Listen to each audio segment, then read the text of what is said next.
And the chairman of that UIL committee said, and he looked to the right and he looked to the left. He says, "Well, I guess by the look of my colleagues," and when he said the look of his colleagues, I looked around, they were all crying. They were all crying to Michelle's testimony. He says, "We're going to let you finish your testimony." When Michelle finished, I nudged Juan Aguilera, who was the MASBA attorney at that time. We were in the audience, and I nudged him. I said, "We got him." Bienvenidos and welcome to Equity en Acción, a podcast of the Texas Latino School Boards Association, where we champion educational equity for the 2.9 million Latino students in our Texas public schools. Learn more and support our growing scholarship program at tlspa.org. And now, here's our Executive Director and host, Dr. Jamie Mathias. I am Dr. Jamie Mathias, Executive Director of the Texas Latino School Boards Association. Welcome to Equity en Acción, because equity begins with listening. As you know, the Texas Latino School Boards Association and the Texas Association for Dance and Culture are on the leading edge of UIL approval of baile folklorico. It was the idea of the godfather, Luis Q. Reyes III, formerly of the Seguin ISD, that we pursue UIL approval of baile folklorico, largely based on the success that MASBA, the Mexican American School Boards Association, enjoyed some 10, 15 years ago of joining with various partners and advocating for the approval of UIL Mariachi here in Texas. That was a journey that lasted from 2008 to 2014. It was largely by MASBA and TAME, the Texas Association of Mariachi Educators. And so in this episode, let's see what we can learn from history. We're excited to have with us today various persons who were involved in the journey toward UIL approval of mariachi, including the Honorable Joe Muñoz, former trustee of the Hayes CISD, who served as president of MASBA in 2008 when MASBA led the push for UIL approval of mariachi. We also have voices who supported early mariachi contests and the push for UIL approval. We're excited to have various mariachi instructors who were part of TAME, the Texas Association of Mariachi Educators. Let's meet our guests. Before we get too deeply into mariachi, let's ask each of you to briefly introduce yourself by sharing your name, a sentence or two on who you are and your involvement in mariachi, past and present. And for fun, tell us what was the first mariachi song that you remember hearing as a child. Let's start with Joe Muñoz. Hi, everybody. My name is Joe Muñoz. I was the president of the Mexican American School Board Association through 2008, and subsequently the executive director from 2010 till 2016.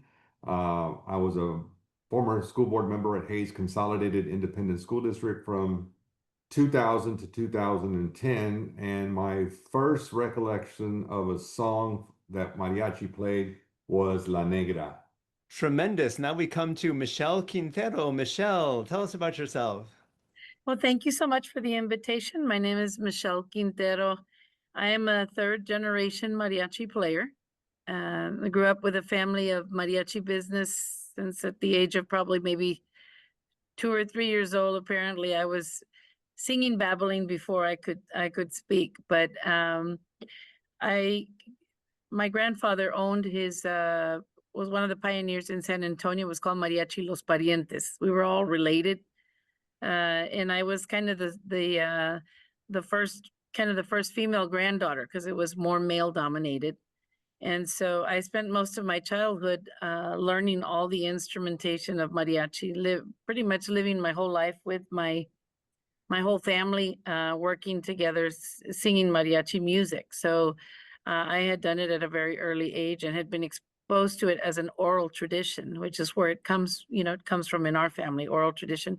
So I started learning how to sing and play most of the instruments, and enjoyed very much doing that. It was something that I loved and grew up doing it with, playing with my family, my mother, my uncle. Of course, I was third generation. So my grandfather played. I had a great grandfather, and my uncle and my mother also played in mariachi. So we've always opened up programs in the areas of San Antonio for mariachi. We've always done a lot of kind of academies and things that are now more modern academies. We opened up kind of centers for mariachi where we would teach I taught at a very young age. And I guess one of my favorite songs as a little girl has always been, so just older material that came from early time of mariachi. Always kind of the standards, which I always heard at home, was Los Laureles, lots of boleros, and of course the celebrations of Las Mañanitas. I grew up with all those celebration songs, and so it became a big part of my life, which brings me where we are today, teaching university level mariachi. Tremendous. So glad to have you with us, Michelle. Thank you. Welcome. Now Thank let's you. meet Dr. Noe Sánchez. Hello, I'm Dr. Noe Sánchez. I was also the TAME Association President from 2008 to around 2014. Wrote the TAME rules. Later on, went into the UIL HOC committee and wrote the rules for UIL Mariachi.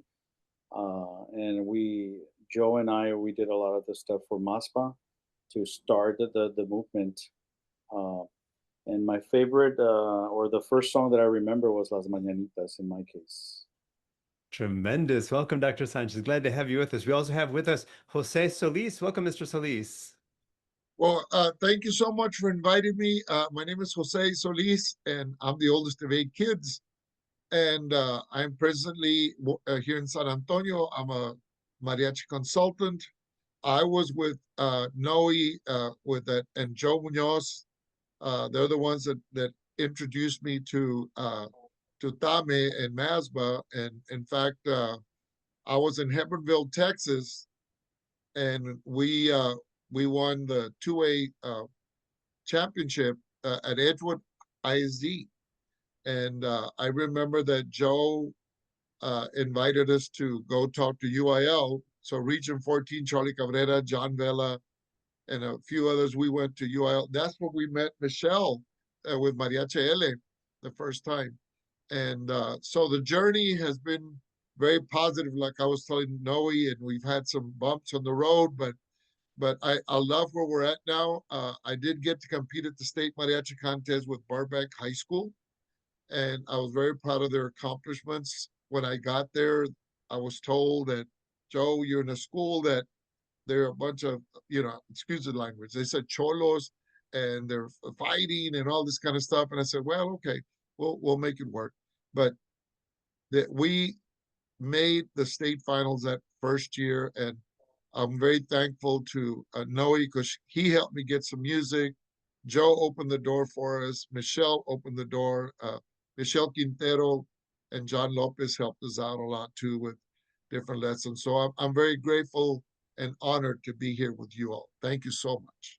Tremendous. Welcome, Mr. Solis. Glad to have you. We also have with us Michelle Orduño. Welcome, Michelle. Hi, with my family group, Mariachi L, an all brother and sister group. I'm currently a choir director for Bandera ISD, and my first mariachi song that I remember as a child would have to be the first song I learned, Cariño. Welcome, Michelle. We also have with us Manuel González. Welcome, Manuel. Good afternoon, everyone. My name is Manny González, and together with my wife, Lucinda, well, we volunteered our time and resources to support Joe Muñoz while he was running the MASBA organization at the time in its mission to promote mariachi music in Texas schools.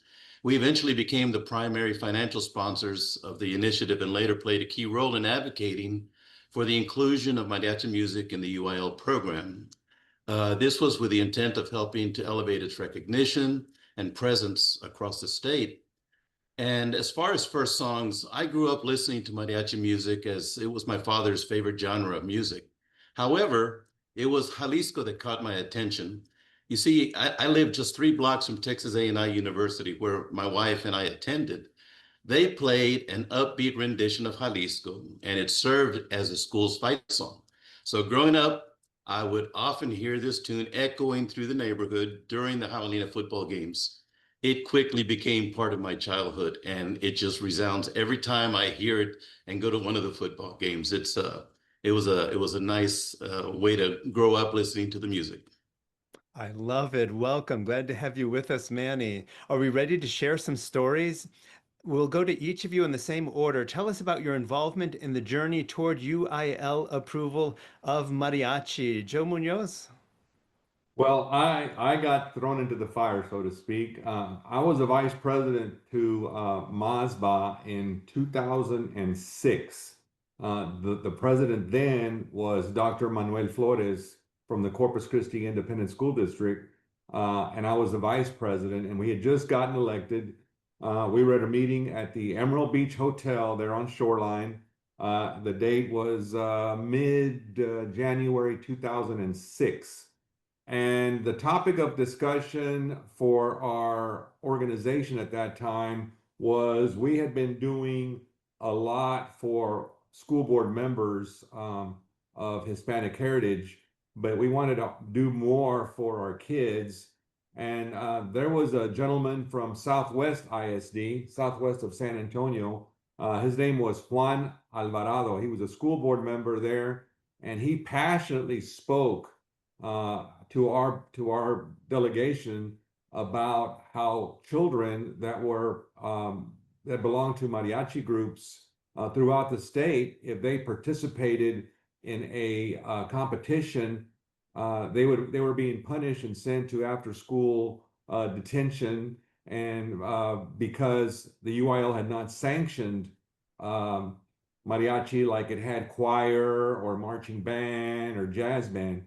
So that caught the attention of the majority of our membership and the board of directors, where it was obvious the route we were going to take. So the a motion was made and seconded, and we had the majority to look at ways to bring this to fruition to where UIL would sanction mariachi competitions so our kiddos would not be punished. And when I say our kiddos, I mean all kiddos, because mariachi is not limited to Latino kids. I have seen all other races perform on stage with different mariachi groups from across the state. So kiddos in general were being sought out because of their affiliation with mariachi programs across the state. So that was the inception of the objective from our board. Just a few months later, in May 2006, we had our local elections across the state, and it was a surprise to everybody that Dr. Flores lost his local election in Corpus Christi. So according to our bylaws, the vice president would assume the role and the duties of the president. And what was left unturned at that time was the continuation of our objective with bringing this to fruition with the UIL.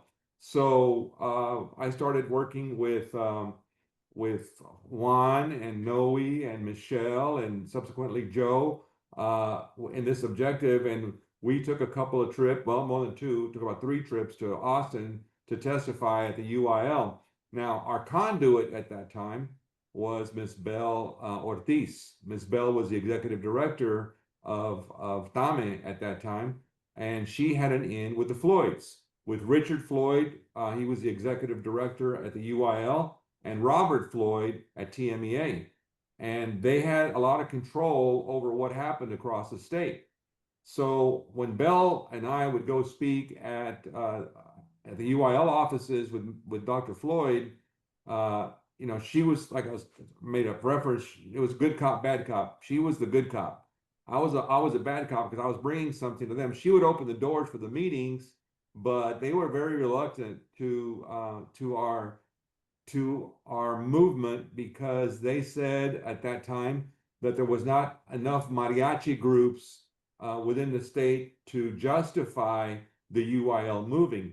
Now, I had been told by Noe and Michelle and Joe that, hey, if this thing goes, this thing's going to blow wide open. People are just waiting to see what happens, because districts are not going to put money into a program that is not recognized by the University Interscholastic League. So we knew the potential that was there, but we didn't know exactly how big this thing was going to blow up to, because it subsequently blew up to what it is today. Thank you, Joe. Glad to hear your stories. Michelle, any stories on your involvement in the UIL approval of mariachi? All these people that you've brought together, especially some of these gentlemen with, that are directors and play a major role in some of the things that I wasn't quite too sure how to bring it together. I was playing in Campanas de America as an artist in residence at Fiesta, Texas, as a performer in the Festival Folclórico show. And I knew TAME existed. I just wasn't sure if we had made an impact. As I got older in my 20s, I was wondering what had happened to that organization at some point. And so we had a meeting with Juan Ortiz, and I told Juan and I told Belle, come on, let's see if we can get that back going. I was trying to finish my master's at Texas State University, and I wanted to finish it because I had been teaching a lot of mariachi as a consultant in residence in the SAISD school system. And I had been certified, finally got certified, and I thought, there's got to be a way to have certified mariachi teachers that we can. So that's one of the reasons why I told him, I said, can we resurrect it? And of course, just as Joe said, Belle did have a huge connection with Bob Floyd and TMEA. A lot of these directors were teaching mariachi already, but when we created TAME, it was kind of my dream to resurrect it. So we drove to Austin and tried to get all the paperwork through again so that we could resurrect the organization. And when that happened, we tried to make sure that Dr. Sánchez, was invited, Joe Solis, and then that's how Belle got connected with Joe Muñoz as well. So she said, I think this time around, TAME is going to pretty much hold up with something to sustain it with. And of course, Joe Muñoz was able to work together with us so that we could, fund something that would be a good project, a future project that would make mariachi more a bigger place on the map for mariachi music, as opposed to, we were fighting band, orchestra, and choir in the school systems. We were now trying to build the mariachi programs in the school systems. We were trying hard to lean towards music education, mariachi. So some of these topics came about, and I was grateful that I know Noe, I had asked him, and I was hoping that he would be president, which he was. He was president of TAME. We had others, I think we had a couple of other officers in TAME. I as well was, I think, also treasurer and secretary at some point. So we tried to hold as much as we could. Dr. Sánchez was another huge connection through Bob Floyd and TMEA. He kind of knew we need to have all these prescribed UIL lists, and he made the attempt. At least those are the knowledge that I was aware of as an officer. And he would tell me he had connections also with Dr. Kent, who he would exchange information as to what was acceptable and what we were going to pursue in the UIL. We shared that with Joe and all of the other mariachi directors when Texas music educators would come together. Then finally we were allowed to have a TAME extension to the TMEA convention. So we started having meetings with officers as to where we were headed towards with all the mariachi directors that wanted to be a part of TAME. Tremendous. Welcome, Michelle. So glad to have you with us. I appreciate all your contribution to helping get mariachi approved by the UIL. Dr. Sánchez, share with us some stories of your involvement in UIL approval of mariachi. Well, correct me if I'm wrong, Joe, but we had a meeting in 2006. I don't know if it was in Austin or in San Antonio, and we were discussing about creating the UIL mariachi. I proposed also a TMEA mariachi back in 2006. And I also proposed a PML, prescribed music list, because bands, orchestras, choirs have it. And they, at that point, did not approve it, but I know that they basically gave us a permission to go and to have a pilot program through MASBA. So Yes. if I may, I got some more, because when we went to Noe and TAME, we had two uphill battles. One was the UIL. UIL was an uphill battle for all of us. MASBA had an uphill battle with TAME. And don't take that in the wrong way. It's that because TAME was like, who are these guys?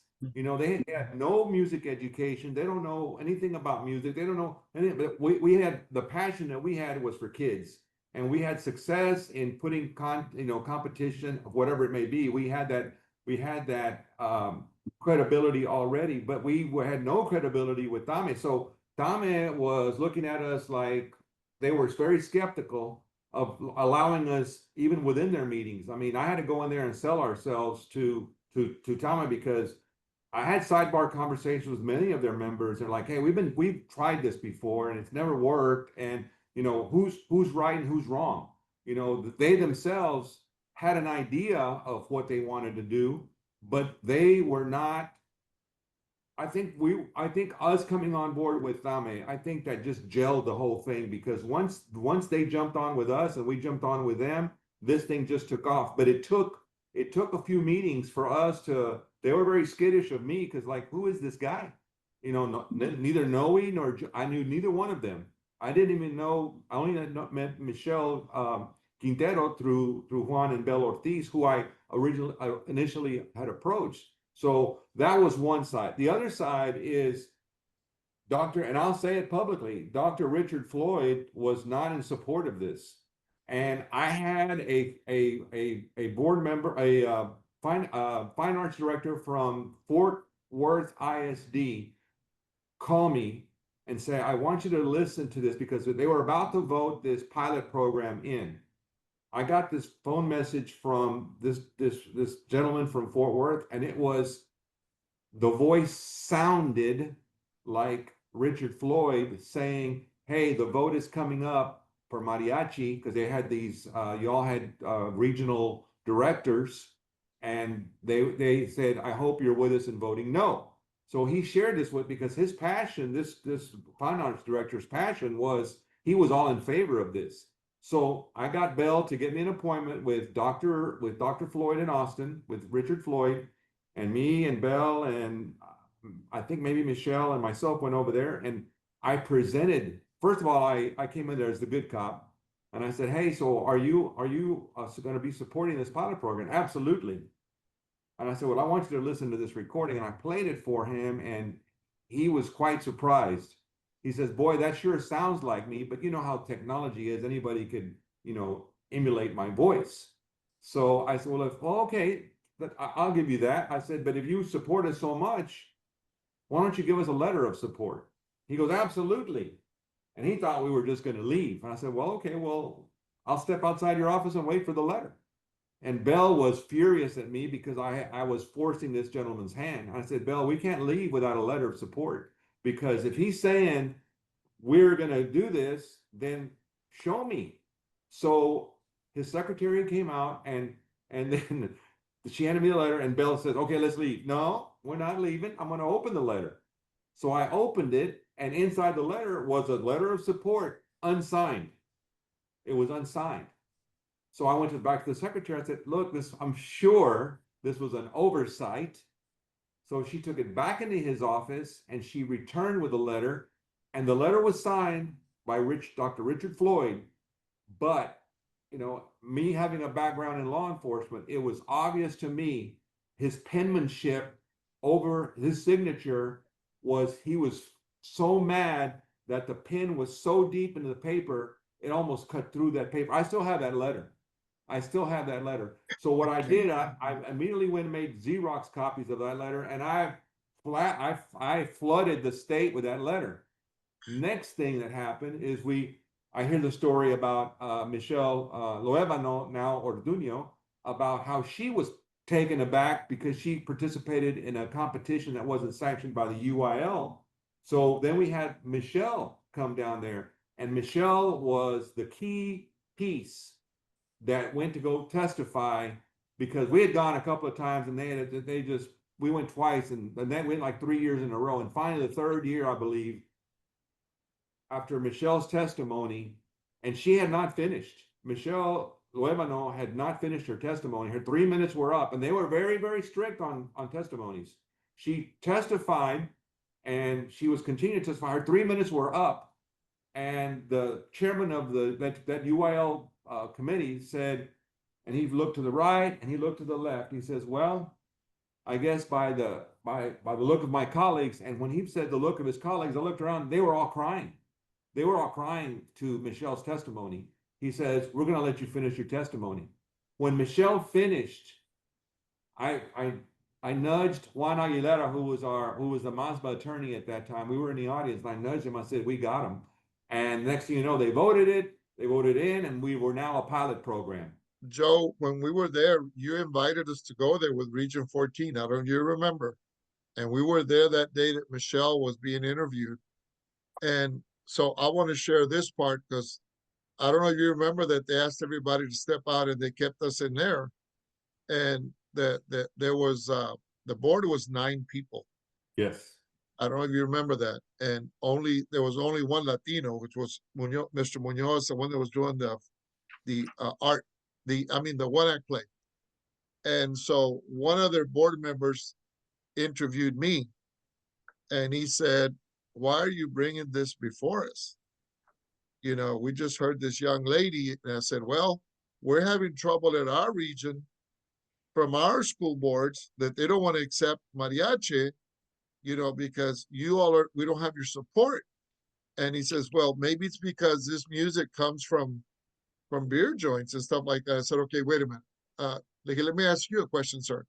I said, "What music do you like?" And he said, "I like jazz." I said, "Good. I was just in New Orleans last year, and I walked down that street where jazz was born." And I said, there was bars, there was speakeasies, you know, it's not about where the music was born, but look where jazz is now. I said, so I don't think it's fair that you judge mariachi about where it may or may not have been born. But by the way, I told him, mariachi wasn't born in a bar. It was born in the ranchos. And then from the ranchos, they immigrated to Mexico City. You know, so anyway, he asked me Mr. Muñoz asked me to step out. So, and then after that, he told me that they were going to also discuss Michelle. And Michelle had just done her testimony. So we knew that it was leading in our direction, you know, and so I just wanted to tell you, Joe, that I appreciate what you did because you gave us the courage to say, you guys need to go speak up. No matter what they do, you got to go speak up. And that's what we did. And the same thing happened to me with Dr. Floyd, that when I went to talk to him about, you know, about the UIL, mariachi and all this, you know, so I'm glad that you were there, Joe, because by the time I got to him, he was more receptive because you and Belle had already been there. I think that we're very fortunate that everybody in this conversation that we're having today or this podcast has, you know, it's like a little pebble that was thrown in the stream and all of these ripples happen. Because there's other people out there that had a positive effect on what we're doing today, Dr. Matthias. You know, I just can't name anybody. One of them is John Belle in Alice, Texas. You know, and so, you know, and when you were asking about a song, my first song, Joe, was El Rey. That was my first song. And I remember that it struck a chord in me because, you know, I said, wow, the passion that these people sing it with. So, you know, and now here in San Antonio, guys, because of things that you've done, we have a big push. Yesterday, I met a millionaire who came into my mariachi hall and said, can I listen to your rehearsal? And I said, sure. You know, he says, I've got a check for y'all. So all the more reason I was going to listen to him. And so he walks in there, and one of Michelle's students, who was my student, Emma, I put her up there to sing. And with the other girls that Michelle has helped me train. And guys, they knocked it out of the park. And the guy says, I can't believe what y'all are doing. I can't believe. I said, this is not just my work. You know, because Michelle and John Lopez took me under their wing when I was at Ben Bolton. We were struggling, you know, and we went to Texas State and they helped us score high at MASBA because, you know, we weren't getting things done. Juan Ortiz, when I was in Heavenville and we won our first state title, Juan Ortiz came to Heavenville, y'all. I didn't have enough money to pay him. I didn't have enough money to feed him. So the moms cooked carne guisada with bean and rice. And that's what we fed Juan, Ortiz, and Belle and the group that helped my group at Heavenville win their first MASBA title at Edgewood High School Fine Arts. So that's a story that I have to share with y'all, but but I got the music from John Vela, and I've got pointers from Noe and Michelle and John Lopez and Juan Ortiz and Belle. Belle told me, Joe, don't worry about the money. We'll take care of it later on. They never charged me. I mean, we paid them for their mileage and all that. So, I wish Juan was here because, they opened the door. Michelle opened the door.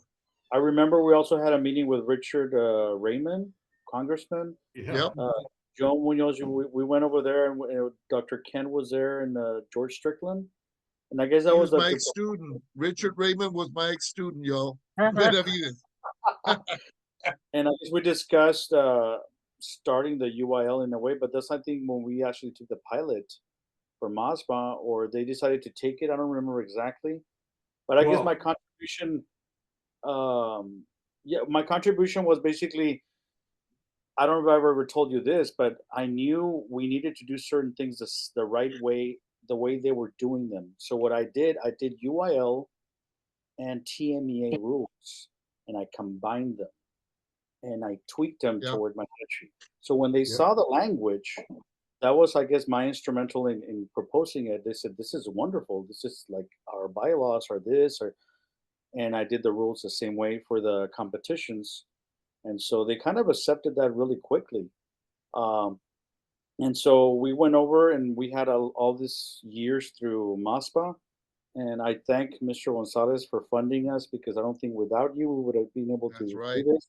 And Mr. Muñoz, you were so fundamental. We were the music portion of it, and you were the organization that was really feeding us toward this. So it was a great combination. Absolutely.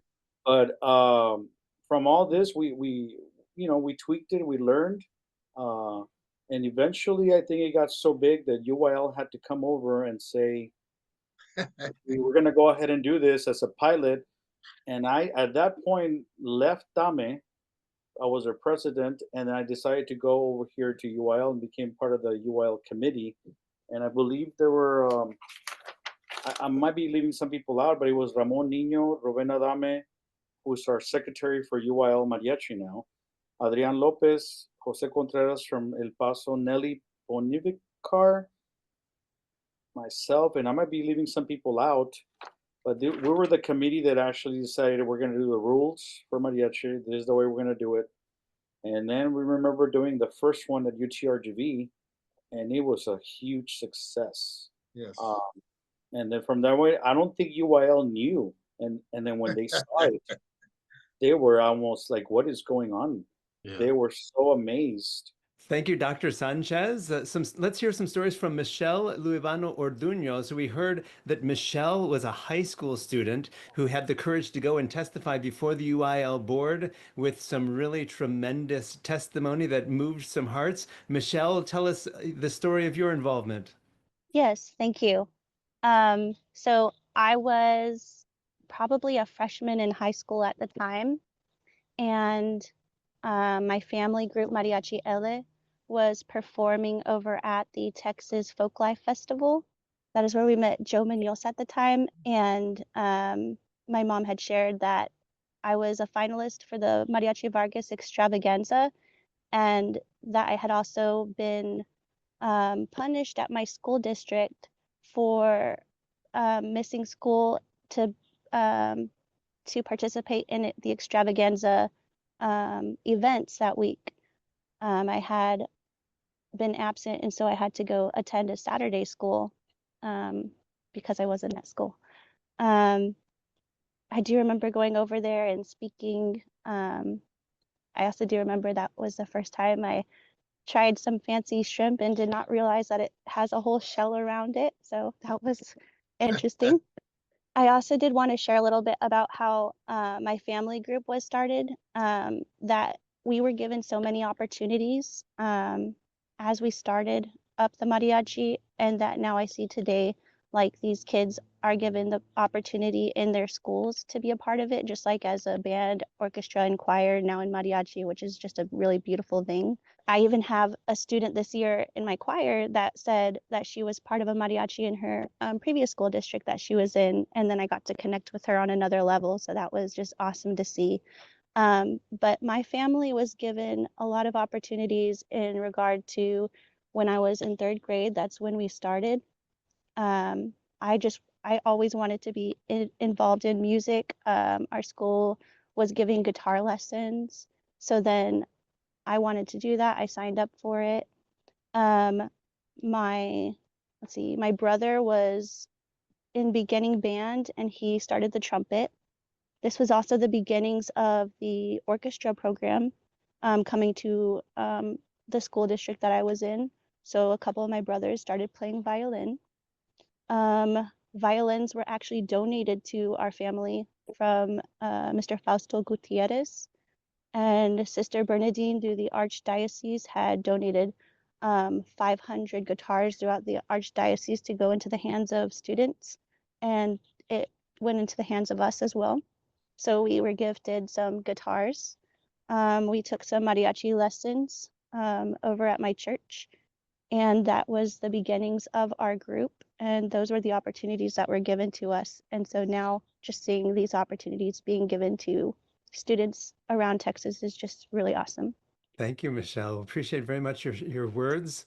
We heard how it is that this UIL Approval of Mariachi came about through this partnership of mariachi educators and the Mexican American School Boards Association, MASBA. One of the supporters of the early mariachi contest was Manny and Manuel and Lucinda González. We had the pleasure of having Manny with us. Manny, share with us some stories of you and your wife's involvement in the UIL Approval of Mariachi. Sure. And as I mentioned before, Joe Muñoz and I have been longtime friends. We've known each other since we were children. And I think it was in 2013 or 14, you invited us to attend one of the mariachi competitions. And this is before I knew who TAME was or what MASBA was. I just knew Joe and I trusted him and his passion and what was going on. And, and he told me that MASBA was, doing all this, to promote mariachi music and gain statewide recognition for all this. And MASBA was doing a great job, but he did tell me that they were having difficulties and they were struggling to get the attention from those decision makers at UIL, right? And I know there's been a history before that, but I didn't know all that, so he was summarizing that. So one evening, he and Debbie we were talking on the phone, the four of us, and we were kind of chit-chatting. You remember that call, Joe? We were having a conversation, and he says that their financial sponsor for the MASBA competitions was backing out of their commitment, putting, the entire effort at risk. These competitions had been going on, and, we attended a lot of them, and they're a lot of fun and really, really encouraging. But anyway, we hung up, and it was late. And that evening, my wife, Lucinda, and I sat down, and we were discussing the situation and trying to figure out how we were going to be able to help, right? So that same night, we called Joe and Debbie back and told them that we would step in to provide the necessary funding. So I asked him, what kind of money we're talking about? And he says, well, it's a bit. So we committed $75,000 over a 3-year period, right? And we were happy to do so. And thank God that we were able to do so. But we had a condition, and I remember telling Joe, if it wasn't at that phone call, it was later on that, if MASBA wasn't able to secure the recognition by the 3rd year, that we would end our financial support, because 3 years is a long time. And, the process had been going on for a while, already. So for Lucinda and me, even though I play a little guitar, I don't play it like you all do, okay? This effort was not just about the music, and truly much less about she and I. It was about something meaningful, creating opportunities for young students across Texas. So that's why we decided to help. And we did.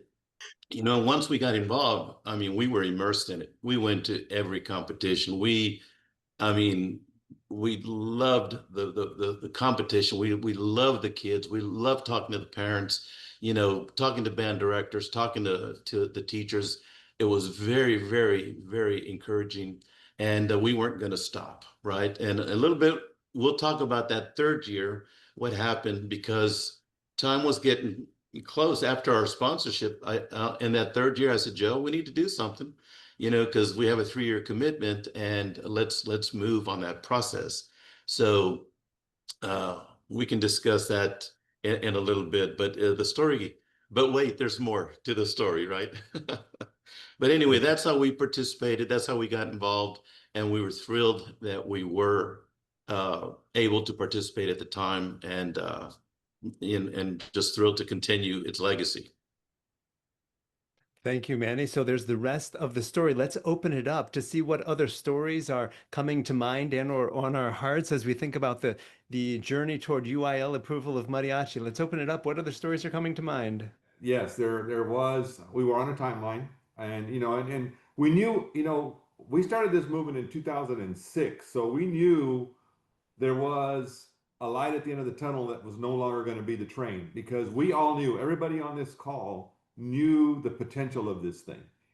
A lot of the outsiders, they were very skeptical, like I alluded to earlier. But in one of my conversations with Manny was, did you know that the UIL is up for sunset review?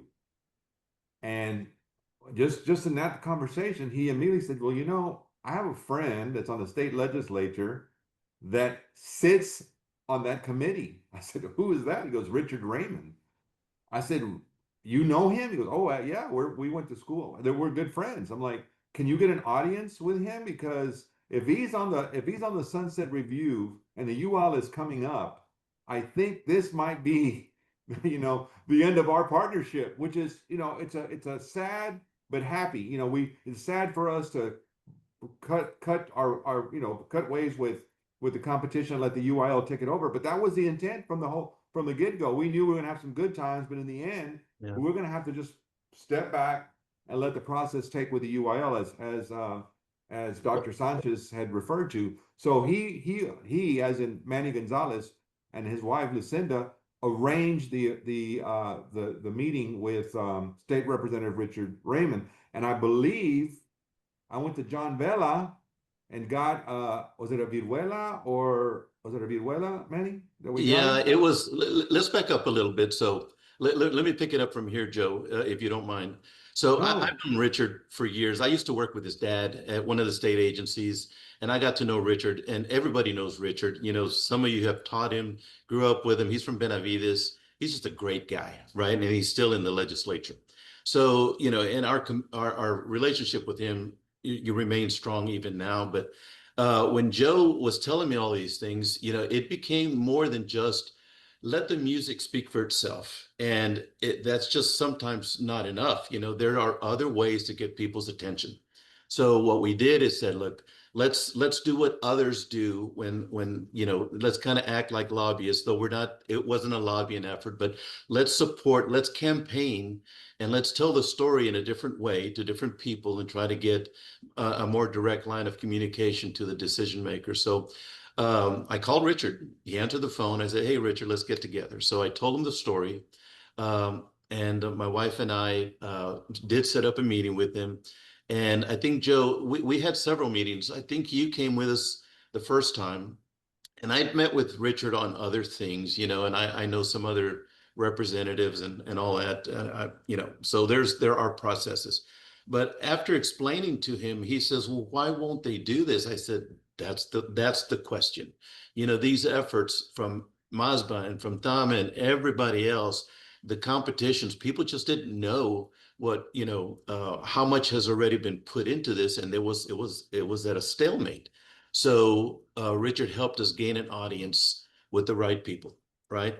So, and again, we had to educate the representative as much as we could, and even invited him to our the MASBA events, to the competitions.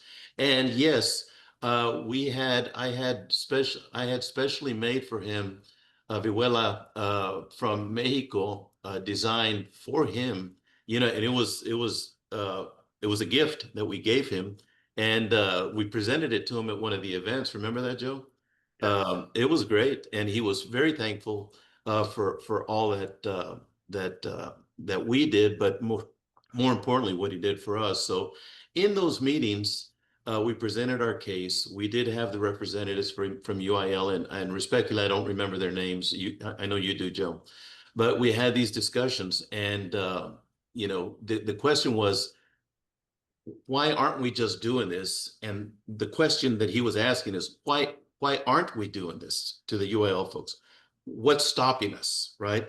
And he was able to convince them in his own way to get us right to the tip of the spear, you know, to the decision makers, and move the process forward. And I'll also state, Dr. Sanchez, you were at one of those meetings later, and I remember it was so interesting. And again, this is a reflection that I have. One of the UIL representatives asked me, and my wife said, and I suppose you want to be on the board and have direction and, you know, kind of guide what's going to go on from here. And we said, no, that's not what it's about. We're not the professional musicians. We need the proper directors and proper musicians and the proper talent, not us. All we're doing is providing the funding and the platform for to have the right people to participate. Remember that, Noe? And I said, no, that's not our intent at all. You just don't get it. Ours is just the love of the music and the love of the students and giving something back to this community when it was challenged. And that's where Lucinda and I feel we did our part. One of the main reasons why we as educators needed UIL from the teacher perspective was that they were not funding mariachi programs. Right. We needed funding. The minute they became UIL, we started getting funding. We started getting all this respect, and it just exploded. And that's wonderful. And you know, let me make one more point. You were talking about that letter, Joe, that you have. We were also waiting for a letter from UIL. And I remember it was like February 28th of that particular year. I don't remember what year it was. Was it 2014 maybe, or 2015? I don't remember. But that letter came through, and Richard says, it's approved. You know, I have the letter here. You know, so we celebrated. That was a big deal. And I remember calling everybody saying, hey, touchdown, we're in. So I'm sorry to interrupt you, Dr. Sanchez. No, and I would like to formally thank you, Joe, and you, Mr. González, because I personally think without you, I don't think this would have ever happened. Yes, we were all helping each other, but this made a big impact. I'm co-author of Mariachi Mastery and method book. That was the first one back in 2006. And it's still the state adopted textbook in Texas for teaching mariachi music. And we're publishing even more today.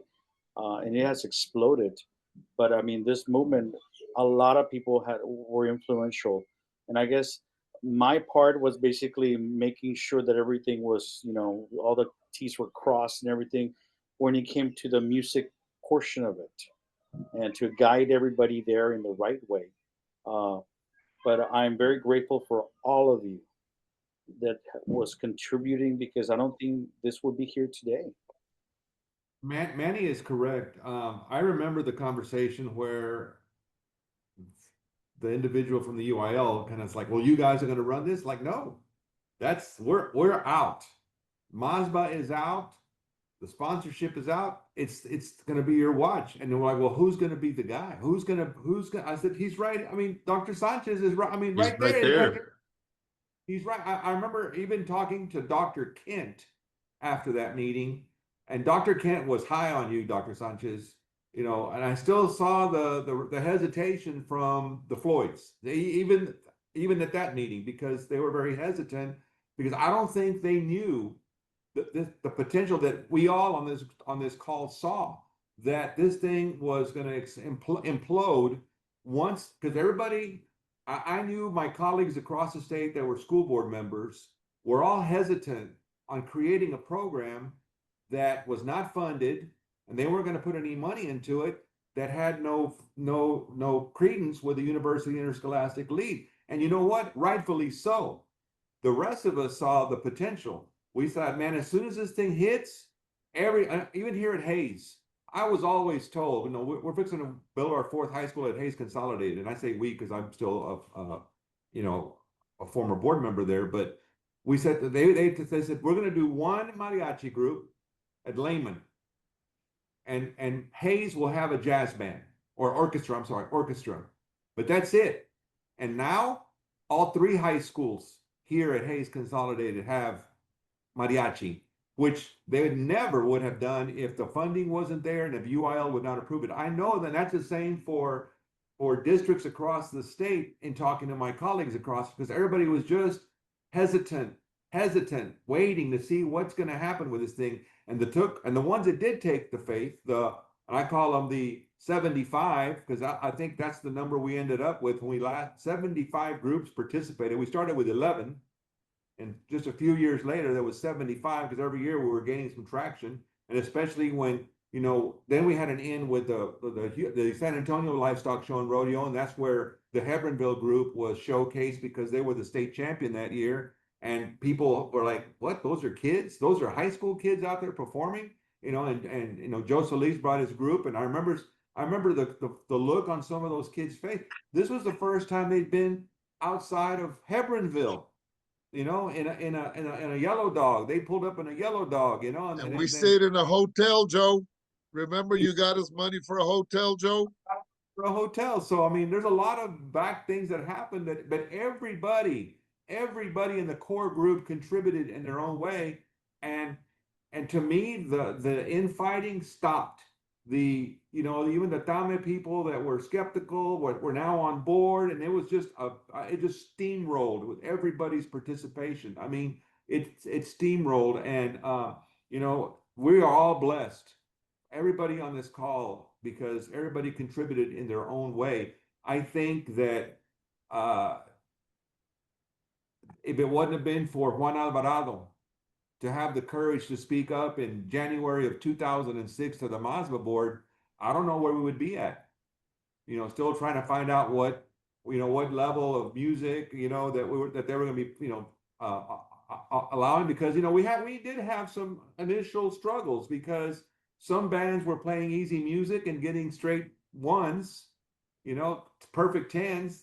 And then they get categorized here, and then a band with difficult music would get a 9, an 8, a 7, a 6, and a 5, and a 9, and 8, and didn't add up to 100. And then if they played hard music, they didn't master it, and they came out in second. Those were early problems that people like Noe and Joe and John and all those that were involved, Juan, ultimately fixed, because they were the professionals. We weren't. We were just driving the bus. They were back there fixing, they were the mechanics of this thing. Let me interject this, that I want to follow up on this comment that you just made. The mariachi movement in San Antonio ISD, Dr. Matthias, has exploded to the point that we cannot find enough instruments for the kids. Okay. And right now, there's a big push in San Antonio. It's called the Big Give. And it is mainly focused on mariachi, mainly. That they're trying to raise money for us, because we have not had new instruments in 3 years. And yet our enrollment has increased at least 30%. And this was just at our last UIL meeting that we had, that we talked about this. What I would like to interject at this point is that we are being evaluated by professional musicians and musicians that are from out of state. And a lot of us are being excluded, me and my included. I wanted to be a TMAA judge, but I was excluded because I have not taught a high school mariachi group in 3 years. I clinicked them, and and so we're hoping that this conversation will help TMAA, their officials, to reconsider that, because there's a lot of us that are being excluded. So we're still fighting battles, okay? Another situation is that, the grading at the state level is very harsh. We're being graded by professional musicians that have never taught in a public setting. They don't have a clue about the battles that we have fought. You know, at my school, Dr. Matthias, I teach at a dual language academy. I have kids from Central America, South America, Dominican Republic, from Puerto Rico. I even had some kids from Spain and of course Mexico, you know, and you know, so now opportunities are opening up, you know, and so I'm glad that we're having this conversation here because we fought some terrible battles and we're not done yet. We're not done yet because it's conversations like this that have to be candid, and we can't be walking on eggshells. That's something I learned from Joe Muñoz. He made that comment to me one time. He said, Joe, stop walking on eggshells. Tell them what you feel. And so, you know, and knowing that Mr. González was there, Manuel González and his wife were there backing us up, you know, we weren't afraid anymore. So, guys, you know, all of you and ladies too, Michelle Quintero and John Lopez and Noe Sánchez and John Belle and Yamil Yunes over there in Roma. You know, there's so many people that have opened up doors for us. And this discussion, I cannot tell you how excited I am. You know, I even called Noe this morning. I called John Belle and said, what, you know, what should I expect, guys? You know, this is the first time that I've done a radio interview, TV interview. I've been on PBS specials and stuff like that, you know, but never a podcast. So I am excited to be here and listen to all the stories that we've encountered and all the battles that we're still fighting. But I want you to understand that there's a huge light at the end of the tunnel. Joe, when we started this, Joe Muñoz, there was no light at the end of the tunnel. You know that, you know, and you guys, you and Manny and his wife and so many of Belle Ortiz, Juan Ortiz, Noe, John Belle. John Belle is an unsung hero of mine. He's the one that started teaching me how to teach mariachi.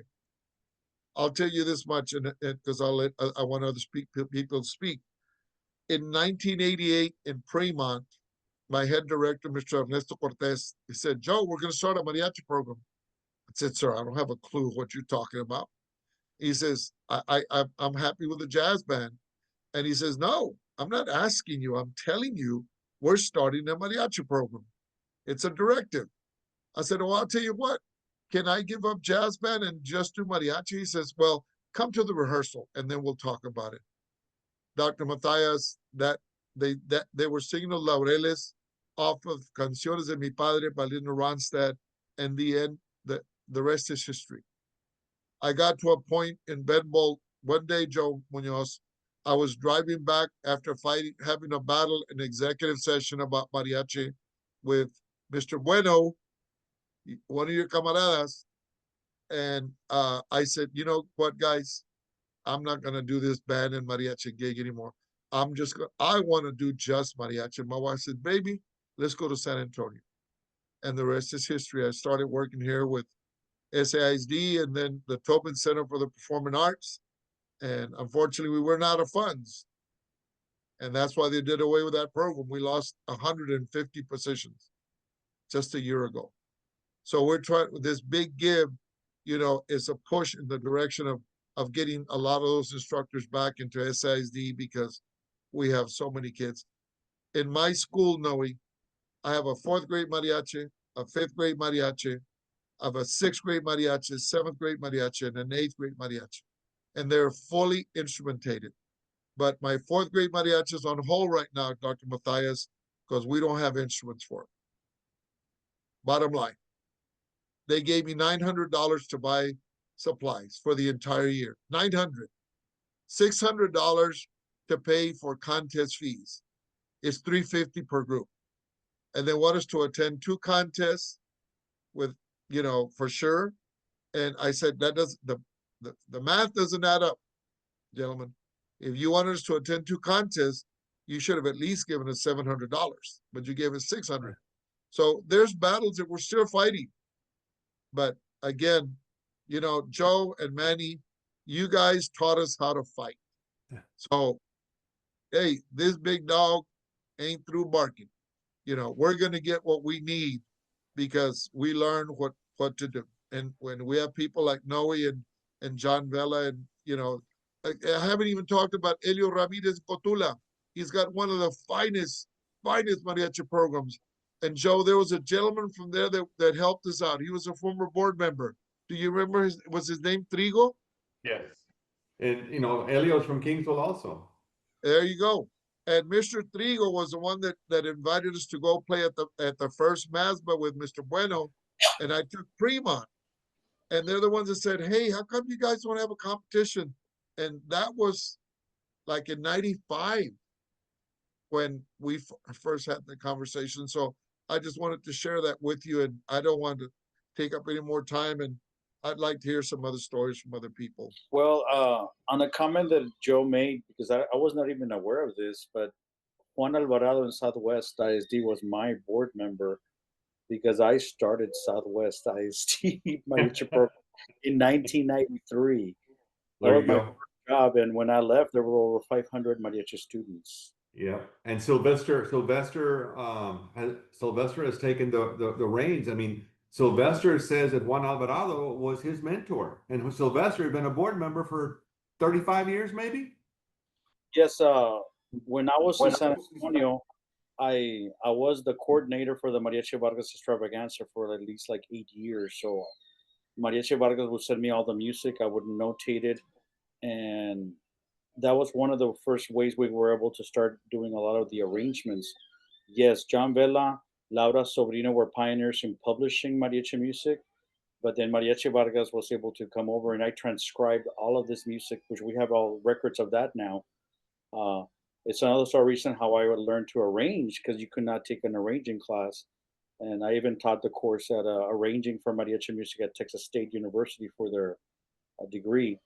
Joe began telling stories of the impact on students. What I'm wondering is if we might ask all of you to think about the stories that you have, especially of those early mariachi contests and the impact that those contests had on students and on families. From your perspectives as mariachi educators, as mariachi students, as MASBA organizers and supporters, can you tell us any of those stories about the real impact that mariachi was making at that time on students and their families? You know, we wanted to make sure that when we had our competitions, that as long as I was in charge, we were not going to charge people to come in. We were not going to charge the abuelitas and the abuelitos and the tias and the tios to come see their kids. During the entirety of the time that I was over the MASBA competition, we did not charge, because luckily we were blessed with financial sponsorship from State Farm initially, and then subsequently for the 3 years from, you know, Lucinda and Manuel González. But that was one of the things. The other thing, we wanted to make sure that since we had the kids there, moving the competition to Southwest ISD provided us a venue where the kiddos could all interact, because just down the hall from the auditorium was a cafeteria. And in that cafeteria, it would house 3,500 kids, because Southwest High School is like a college campus. It's huge. And in that auditorium, in that cafetorium, we decided to go ahead and invite college groups, you know, from colleges in the Texas area, even though we knew that the Notre Dames and the UCLAs also had mariachi groups, because this thing was really imploding. We would bring in, I think the last time we had 15 groups had their puestos. And the kids, when they were not playing, they'd go over to the cafetorium and they'd interact with the older kids that were in college. And at the same time, their directors were there recruiting them, which was a big deal. Because I had kids from, you know, I had directors telling me, hey, you know that I had 3 mariachi kids. Our district had 3 mariachi kids get a full scholarship to mariachi, and band only got 1. Or I had 7 mariachi kids and band only got 5. I mean, they were out doing their own marching bands and orchestras at the local level. So this thing was taken off. And then there was a time that I believe one of the first times that we started using college groups. We started out with the University of Texas with Zeke and Zeke Ezequiel Castro. Castro. Yeah. Then Mr. Roy Lopez over at A&M. He was at that time A&M was just a club program. We brought those two programs to play one time, and you know, the University of Texas Mariachi Group entered the stage. This is during the time the judges were scoring, putting their scores together to come up with the finalists. And University of Texas got on stage with full burnt orange trajes and their sombreros. Beautiful, beautiful. And then followed by them came Texas A&M University wearing maroon polos and black trousers. Well, it was their first year, and you know, understandably. And I was Juan Ortiz came and said, "Hey, there's a gentleman here that's pretty upset because he wants to know why they're in polos and black pants." So I went to go talk to the gentleman, and he was upset. He goes, "Why do you have this competition when they don't even?" I said, "Sir, that's a local decision. That's really," I said, "but I will introduce you to the director," which was, you know, Mr. Roy Lopez. Went backstage. The group finished playing. I took the gentleman back there. He was well dressed, 3-piece suit. I mean, very well dressed, Latino, and he introduced himself as the owner of a bank and a Texas A&M alumnus. And right there in front of me, he wrote that man a $35,000 check. He goes, our university will never be embarrassed by this." And Mr. Lopez, I mean, he started crying. I mean, he said, "Oh my goodness, you know," and the rest over there is history. So anytime I talk to Mr. Lopez, "Hey, whatever you need, sir, you know, you need me to come bring my group to Austin to play, I'm playing." And I use him a few times, you know, but those are the stories, you know, the sidebar stories that came out of this whole thing. I mean, a lot of people profited, a lot of groups profited and got recognized. Even college groups got recognized. I mean, having all the college groups play together in that cafetorium during lunch was a huge hit for us. It was a huge hit for them because they were able to recruit and get to know the name behind the face of a student they've heard that could sing or could play the trumpet or could play vihuela, or, you know, all these things came out of that, and they were all positive things. So many things that were sidebar conversations, like I said, were a result of the efforts of many and a lot of people that are either on this call or were mentioned. You know, just a quick story. You know, you want to remember everybody's name, but it's hard to, because it was hundreds of kids, right? But a lot of them had a lasting impression on us. And my wife and I remember, and we kind of reflect back on those. But we remember the performances. And after these events, many of the kids and their parents, they'd come and thank Lucinda and I for whatever they thought we did, you know, and you know, it was, maybe they saw our names on the medals or something like that, but it was, you know, it was nice to see that they recognize, you know, that other people had some involvement. And, you know, while these kids are on stage, you know, they were so committed and professional, and they absolutely commanded the stage, right? And they just look larger than life, truly impressive. And then when the moment they step off, they're like little people. They're just teenagers. They're small kids, but when they're on stage, they're just so powerful, you know? They're coming off a stage, they're laughing and joking, full of energy. That was, to us, very uplifting and joyful, you know, to see their excitement, you know? And it got us fired up. I remember, you remember our band director, Rolando Molina. Later, Lucy and I sponsored him and the Kingsville band, a mariachi band, to go to an event in the Midwest someplace. He said, "Hey man, we need some support." Wrote him a check and helped him out, you know, to go up there. So we continued some of those things, but it was because of the impression that these kids, you know, lasting impressions that stayed with us, right? It was just a wonderful time, just a wonderful time. I'm wondering if we might ask Michelle and Michelle for their perspectives on those early mariachi competitions as a student and as mariachi instructor. Any memories that y'all want to share on the impact that had on y'all and or on others?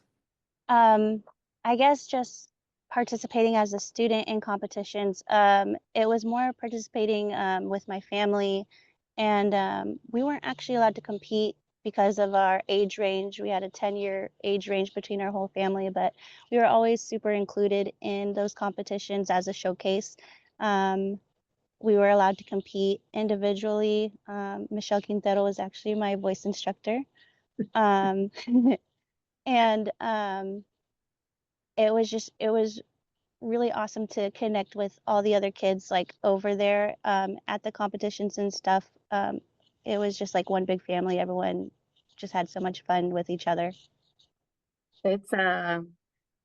It's emotionally moving to see a student come forth and who is now a teacher, music teacher, to see what the impact has been. I've been blessed to see those fruits of mine. I've been doing it all my life, and these are children that have always been very grateful for the experiences that I've given them, and including the gentlemen that are on this panel, Joe and Joe Solis and Dr. Sanchez have always supported me as a very young teacher.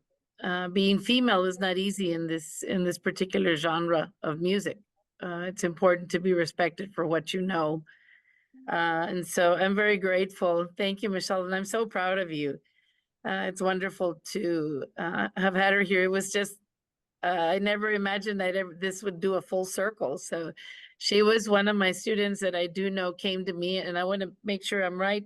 I think we even planned on giving you classical music so that you could compete, so you could work for a scholarship, and you got a scholarship at UTSA? Is that Yes, correct?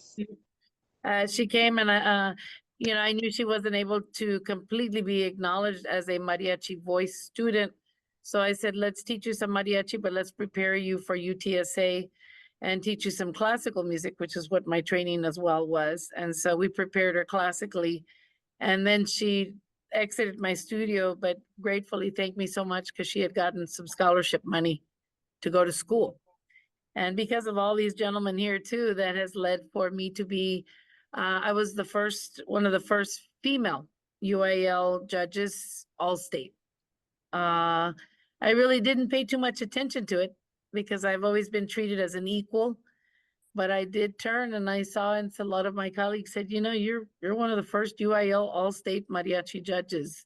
It wasn't me. It has to do with all these gentlemen that I have helped their groups. They've seen what I do, and I'm very grateful to them that they continue to advocate for. I'm a music educator, and I've my 3 degrees are all in music, and so I have a passion for it, and I have a passion for teaching. I gave up my teaching career probably at about maybe 30. At the age of 30, I was asked to come on board. I didn't apply for the job. I was asked to come on board to Texas State University as one of the first voice professors for mariachi voice. And so Professor John Lopez asked me to come on board. And the first year that I was there, we took the entire Mariachi Vargas category, first, second, and third place and best of show. But 15 or 20 years back, it's not even on the charts listed in Mariachi Vargas, but Dr. Sanchez can attest to it. I was one of the first, Jackie Gonzalez was the first best of show winner that's not even on the first competition that we had at Mariachi Vargas. So, but I attribute all of that to the teachings of my family. I learned from all the directors. I think that I try to learn from everyone. And I know that some of this circle, I talked to you, Dr. Matthias, and I told you need to have these people, and you need to have this person, and you need to have that person, because we learned to be those great colleagues that stuck together. We didn't think that we were, how do you say, that we could do it alone. And so I thank each and every one of you. Y'all were huge advocates in my life. I'm already at some of the last stages of my teaching career, and I'd like to continue doing that even as a solo, private instruction. But I've had the opportunity through mariachi to sing to presidents. I've had the privileges to sing to many superstars. I've had the opportunity to travel all over the world. And I've had the opportunity to teach from, 0 months of baby certification music all the way to, old age folks that love mariachi still and want to come and learn, and they're so I've had an extensive life, and I'm very grateful to the respect that I have had in this field of mariachi. I'm very grateful, and I continue to teach university level, which is probably will be the last stages of my teaching career, and I continue to fight that battle because I know that as a qualified voice teacher of Western music with degrees, sometimes there's always question as to, I have to tell them that I do have a classical degree. And I teach mariachi. Michelle, Actually, yes, Michelle, I wanted to know what you did for my kids. Uh-huh. We taught, and not only you, Michelle, but also Michelle from Mariachi L. Michelle, you've been used in my conversations with my kids about battles because of what you went through. They've heard it in Palfurrias, in Zapata, in Hebronville, in San Antonio, all these, they've heard about it. There was one year, Joe Muñoz, that we were practicing a song called Violin Wapango at Ben Bolt High School. And I remember calling Michelle and John Lopez. I said, guys, I think I've bitten off more than I can chew. And they said, well, bring them over. So the parents sold tamales, sold tacos, all this kind of stuff so we could go to Texas State. And we went to Texas State, but before we went, I had a prima donna. Okay, Michelle, you know who I'm talking about, Blondie. And I told her, I said, let me tell you something, mija. When you go to Michelle, that she's going to tell it to you like it is, mija. So you better be ready. So I was sitting there, Joe. I was listening to the trumpets, and I hear a knock on the door. And it was my student. She was crying. They, why are you crying? They go, Miss Quintero was telling me some stuff. Like, what did she tell you? Well, she says that I'm not paying attention. Well, I told you that this is why I brought you here, so that you can learn what it takes to go to the next level. Well, long story short, that lesson helped her a lot, because that year, Joe, that we went to MASBA and they did the rankings, my school at Ben Bolt had 123 kids in the high school. Out of those, Joe, I had 50 kids in the band, and I had 22 in the mariachi. Yeah, I remember that. There was Yes. only 123 kids in the high school, okay? But these kids had a passion for mariachi, and I would tell them the story of Michelle O. I would tell them that story. And so, what Michelle is telling you right now, Michelle is influencing my kids right now. And she doesn't, like I was telling the kids at the vocal workshop Thursday, I said that Emma was helping them, giving them pointers about different things. I said, this is Miss Quintero still having an impact here. Okay. And Michelle, just so that you know, one of those girls said, so you think that I can get a scholarship for mariachi? Of course you can. There's no reason why you can't. So Michelle, you don't realize that even now, both of you are still having an impact on children, that are moving forward.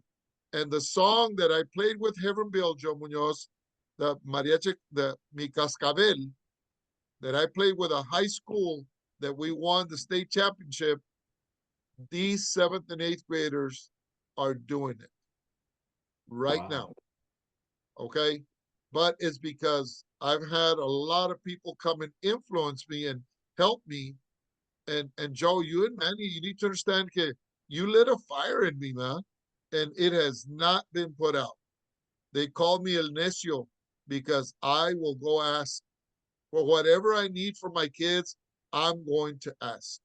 And so you all need to understand that your impact, Michelle O, is still being felt even now. And your battle is your story is being told even now. Yes, I actually first wanted to just respond to something that Michelle Quintero said earlier that just reminded me about something that had happened. So yes, I was being classically trained by her. I remember maybe my junior year of high school, she gave me the all-state music for small school TMEA, and she helped me learn the music. And she said, go take this to your choir director and tell them that you would like to participate in this competition. And I guess my choir director knew that I was also involved in mariachi, taking lessons and stuff like that. But I guess his response was something along the lines of only certain students get to do that, and me as like a small little high schooler, I did it. I was like, oh, okay. But I don't know, I'm just wanting these opportunities to be available for these kids, that no one should have to go through that. No, you cannot do that. Because the next year I was blessed with a great choir director that wanted me to do it, and I got to participate in that year. We've heard the names of Juan and Belle Ortiz. Any stories that y'all would like to share about Juan and Belle Ortiz? Belle is the one that bought Vargas in the 70s, and they were not teachers. They were performers. They were great performers, sponsored by RCA. So I'm not sure. The most important thing was that was her goal, was to bring that kind of music, because her history was she was an elementary music teacher. She played piano. She went to Our Lady of the Lake, and what she considers a certified degree, it was considered, I think it was called a degree, a Bachelor of Arts at the time, with certification for music. And so they put her to put children to sing. And SAISD, she was fighting a lot of battles. SAISD had told her that her children really were not able to be singing in Spanish. It was against the law to be singing in Spanish. So that was something she really could not do in the classroom. And so you don't tell Belle no, and I think those that know Belle, Belle Ortiz, that is something, it kind of brings tears to my eyes. That's kind of something, you don't tell her no when she's going to do something that's, especially dealing with music education. She was very powerful, and you couldn't break that wall. What she was going to do, she was going to do it. And she wanted mariachi to be put into the public school systems, and whether it came by consultant or resident, money set aside. She was very good at public speaking. She was good at connecting media. She was good at, she was a very good speaker, and she had an attraction about her musically that she could find somebody to fund all these artist in residence programs. So she started the mariachi programs in the public school. She was very much responsible for that. And Juan Ortiz, of course, was her significant other, and he supported her 100%. So being a consultant or a artist in residence, I was one of those pioneers, and I used to carry a guitarrón on my back, and I used to carry a violin on my right hand, and I used to carry a trumpet on my left, and a vihuela carry with my teeth. And I taught, Lanier High School, Fox Tech, and so I think we kind of talked about. We said she started the program. But those pioneers, kudos to them. And I say, I don't know how I did that anymore. I have a, kind of a torn healing rotary cup, but I carried everything possible that I could and taught.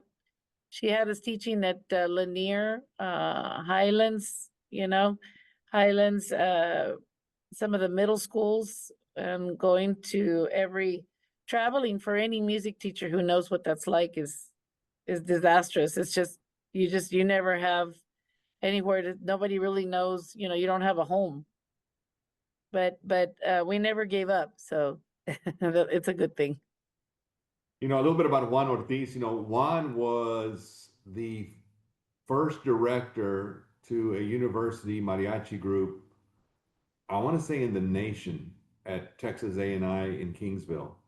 And he took time away from his family to start that group. And, now I look back and see all these mariachi groups at universities across the country is because of what happened in Kingsville back in I want to say it was in 1978, Michelle, maybe Yes, 1978. because I was very much involved in elementary, elementary school, and my mother was also involved in playing mariachi, but at the time they were trying to, I think she was working on another degree, but we used to on the weekends, and sometimes, there was a possibility if I had my grades were good, Mama would say, if your grades are good, you can ride in the van with Juan and Belle and myself. And she had started also the mariachi at San Antonio College at the time. And sometimes we would travel to go see Mariachi Javelina. And I was about 12 or 13. And I wasn't Wow. supposed to be there. I was supposed to be in school. And I just loved being in the middle of that whole, that whole shebang of being to pull out my violin and jam, with A&I, there with John Villa. And they tell me, don't you have school? I said, well, this is my school right now. As long as I had all my grades. But yes, Juan Ortiz was very instrumental in Joe, that. I was in school at the time at those years, and I actually think I met Juan way back when. Now that you bring that up, Yeah, I knew John Villa as well. Everybody knew him. you talk about wonderful John Villa. musician. John Villa was by trade in the music business. John Villa was a drummer. Yeah, that's right. And then Juan was very instrumental in teaching him how to play the violin when John was at A&I. I'll be And of darned. course, look at the rest of the history with John Villa. I mean, Yeah. John Villa is a pioneer in his own right. Right. I remember those days. Yeah. Awesome. We used to always, I was real young, and Pete Moreno and Juan Ortiz were actually kind of in school there, my uncle.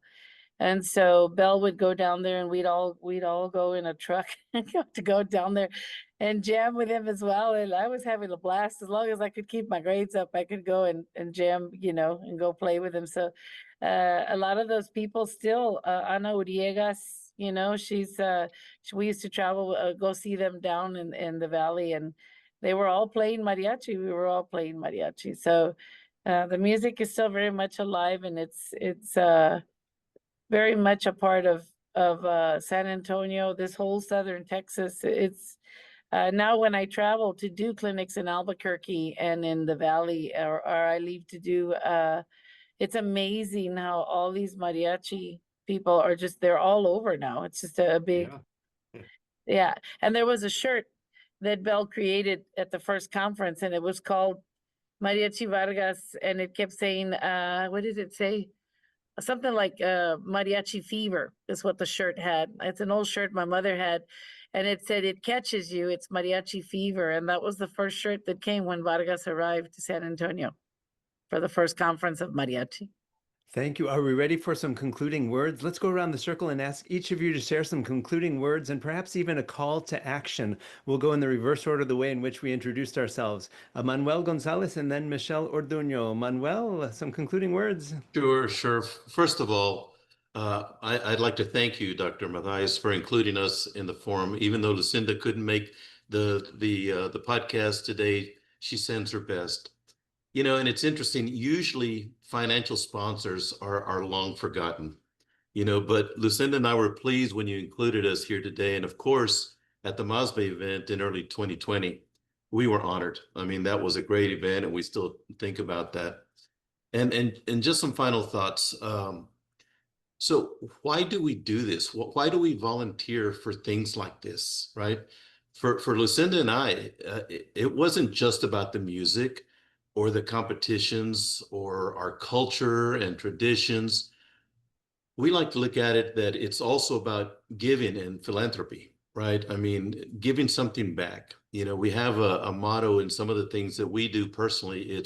It's about our time, it's about our talent, and it's about the treasure of everyone's contributions. And we do this to give, and it's about giving, expecting nothing thereof in return. We just know that it's done, and we love to see the success from the cheap seats, right? We like to see what's going on, and it is just thrilling that this effort has continued, and we were just a small part of it. Calls to action. I just hope that in the world we live in today, that there aren't any directives or edicts from, state leadership that might hinder any of these expansions of Mexican cultural initiatives. And I just say that in that forum, with all the things that go on today. And if there is, that's another challenge. It's not about the music, it's about the challenge and the challenges that we have to offset if anything would misguide or misdirect, the great efforts that have been done over the last, 20 years in this effort. So again, thank you very much. Lucinda and I are thrilled to be included, and viva mariachi music. Thank There you, you go. sir. Viva Mariachi. Thank you, Manny, for being with us. Thank you as well to you and Lucinda for your early support of those mariachi contests. Please share with her our greetings. We just really, really love and appreciate you both. Michelle Orduño and then Joe Solis. Final words, Michelle. Yes, final words. Thank you again for including me in this conversation. I want to wish our friends in the Ballet Folclorio all the best in their journey in becoming UIL sanctioned. I'm truly grateful for the efforts that we made years ago, and that they are still making an impact, opening doors and creating opportunities in mariachi for young people today that might not have had them otherwise. Thank you, Michelle, for being here with us today, but also for your advocacy that so many people continue to remember years later of you testifying as a high school student before that UIL board. That took courage. And so we just really, really appreciate you and your role in UIL approval of mariachi. Final words, Joe Solis and then Dr. Sanchez. Joe Solis. Well, I want to say that the battle continues, and with the funding, but let me just share this with you that when they need a group in San Antonio ISD, guess who they call first? They call the mariachi. Okay. And I am the vice president of TMDA, which is Texas Mariachi Directors Association. We started a small competition 8 years ago with 8 groups. And now we average from 35 to 40, and that's all we can take because the auditoriums that we get to use, we're limited on the time. And, again, we give opportunities to groups that don't have the finances because our fees, we've kept them at the same level for 4 years. And we even hold off sometimes on accepting money. Like one of the groups said, we're having a tamale sale over the summer and we'll pay you what we owe you. Don't worry about it. And so we got our check, the competition was in March. We got our check in August to pay for the fee.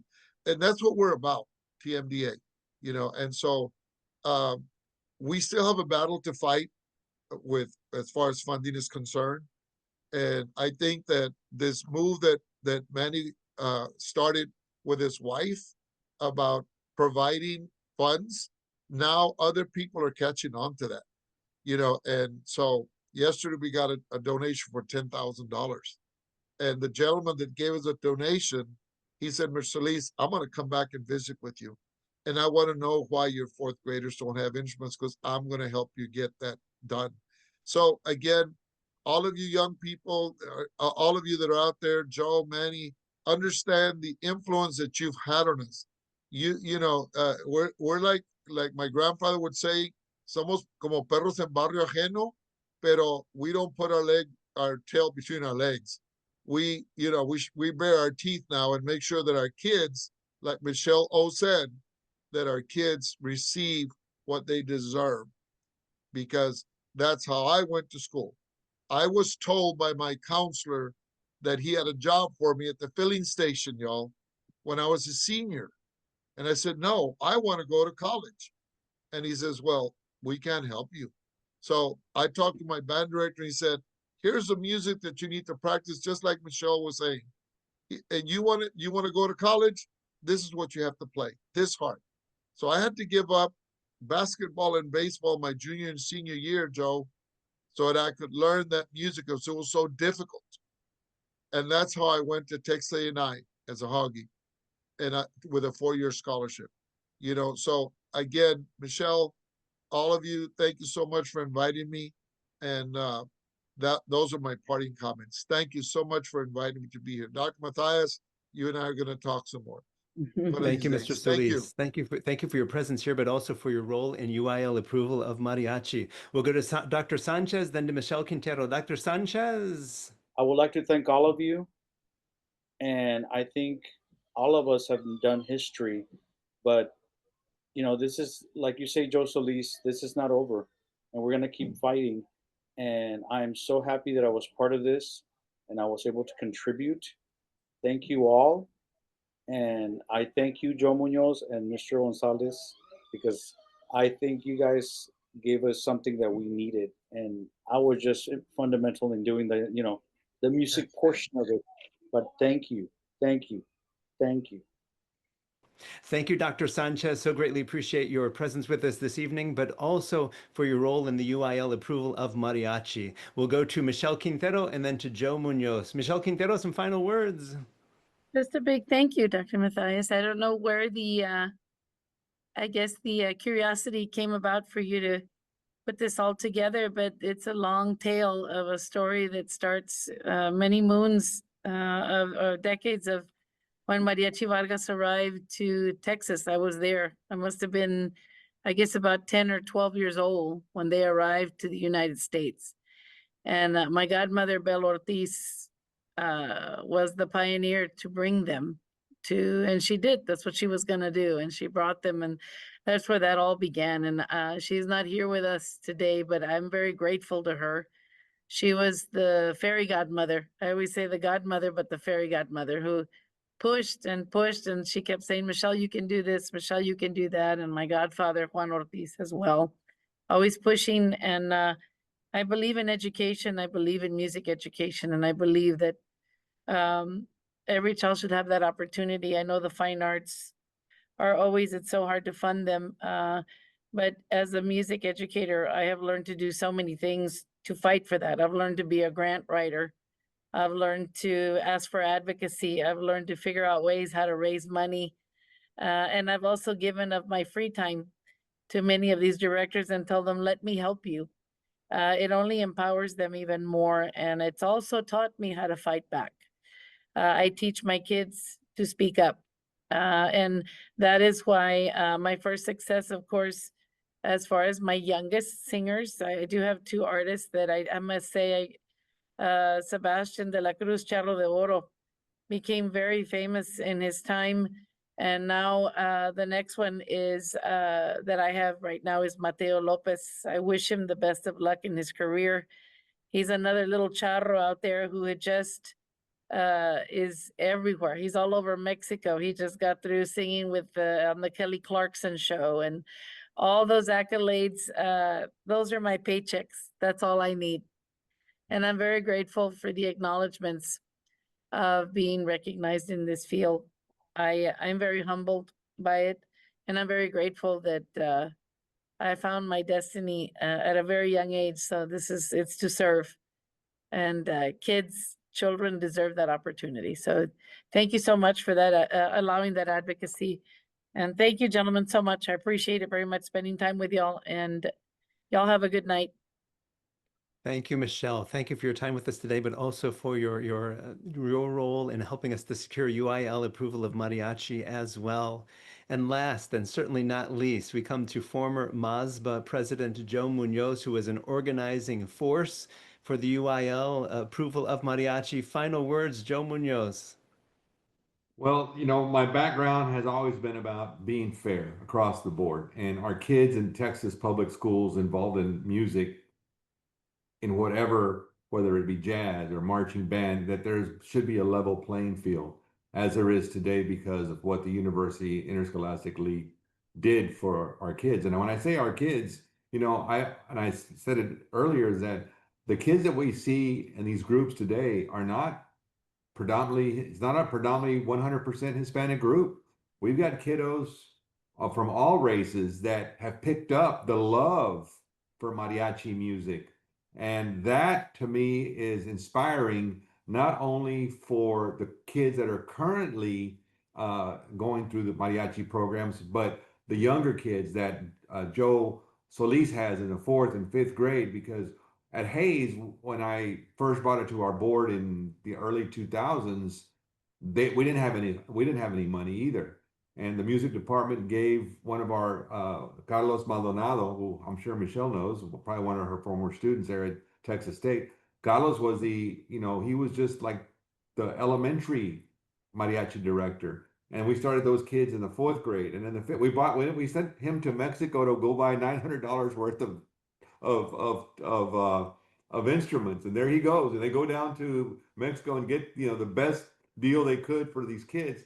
And then the next year that they were 5th graders, and then they were 6th graders, and they all moved. Then we started a middle school mariachi, and then those kids get to Lehman High School. Those 2 middle schools were feeders to Lehman High School, and then Lehman, Pobrecitos, they started off in a very, very shoddy program, and then within a handful of years, they just catapulted to the top. Lehman High School here at Hayes CISD is recognized statewide as being one of the powerhouses.